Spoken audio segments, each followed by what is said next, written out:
Hello ladies and gentlemen, and welcome to the Prophecy of Pendor faction overview. Today I'll be overviewing the Sarleon faction. We will discuss the towns, the king, the claimant, the most notable lords and their respective household troops, as well as the elite troops of the Sarleon army. Hope you guys enjoy! The kingdom of Sarleon is closest to the kingdom of Swadia from the native base game because of their amazing noble cavalry knights and to a lesser extent their Sarleon cavalry unit. In my opinion, the kingdom of Sarleon is the most underperforming faction in Prophecy of Pendor. Their common cavalry isn't special, their longbowmen suck ass compared to other top tier elite archers. Their halberdiers are decent, but their lack of shields makes them less than optimal in any situation except sieges, unless they are used with other infantry of course. The kingdom of Sarleon starts the game by controlling 4 major towns. Those are Avendor, Marleons, Sarleon, and Laria. The kingdom of Sarleon is ruled by King Ulrich. His unique weapon is the Banner of Sarleon, and it's the best couchable lance in Prophecy of Pendor. His household troops are Knights of the Lion, and all of his equipment has the best modifiers just like King Rigger. The claimant to the throne of Sarleon is Sarleon of Pendor.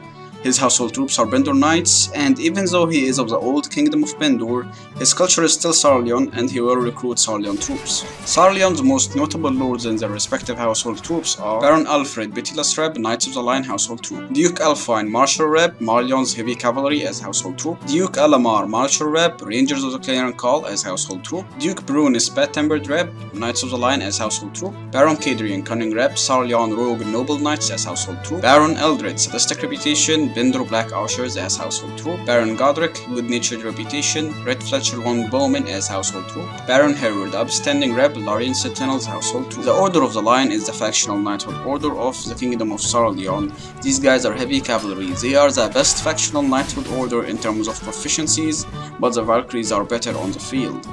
They can use lances, morning stars, and two-handed swords. They have great armor and great charging horses, as well as very decent shields and skills.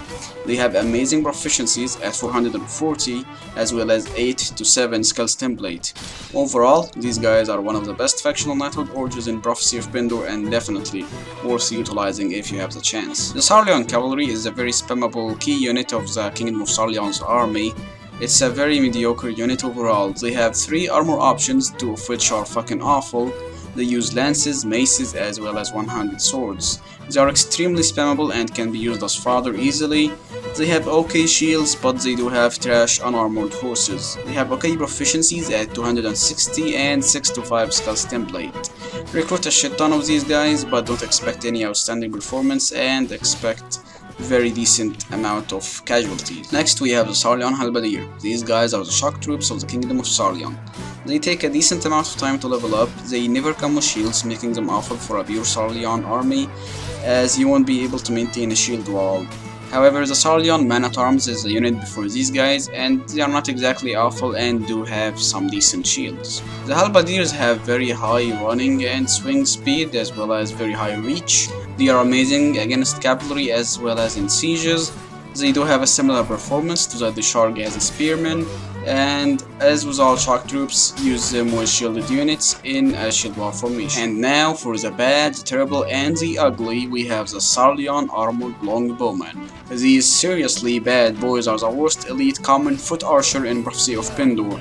They all come equipped with the awful and low damaging longbow. They have awful proficiencies at 250, which is 100 less than the Ravenstern Rangers and 40 less than the Gazi Marksmen. They use trash +1 and +2 max damage arrows, and they have a very low rate of fire because of their proficiencies as well as their bow.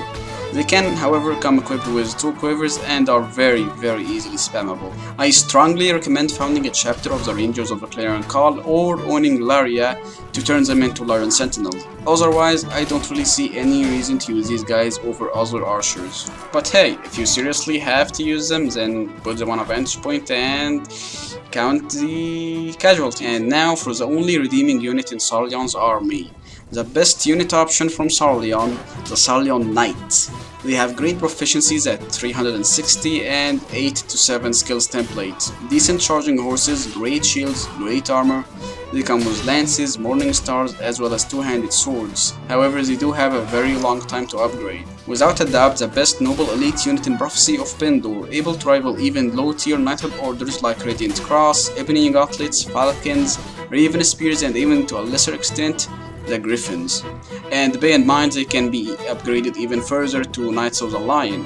Really nothing else to say about them except that they are amazing in my opinion, and they are definitely the best choice if you are going for a noble lord of Sarleon army. Very great in lots of situations and not really bad at any situation, sieges, field battles, and even on foot they will still be able to hold their ground just fine. In conclusion, I don't recommend playing as Sarleon, especially if it's your first playthrough in Prophecy of Pendor, and I definitely recommend never using a pure Sarleon army, but mix them with troops from other factions and use them to their advantage. If you want a pure Sarleon army, however, then I recommend spamming as much cavalry as possible, either common or noble, with either more infantry or bowmen. I recommend infantry but expect heavy casualties because they don't really have shields, and I could only recommend the bowmen if you own Laria or have a chapter of the Rangers of the Claimant compound and can turn them into the awesome, much awesome Larian Sentinels. Anyways, this is it for this faction overview. I hope you guys enjoyed. I will be doing Pendor next, and I will finish up with top 6 factions in Prophecy of Pendor ranking from best to worst. If you want more Mountain Blade content, maybe consider subscribing and you will see more content in my channel already. Tell me down in the comments if there's a video that you would like to see, and yeah, have a great day guys.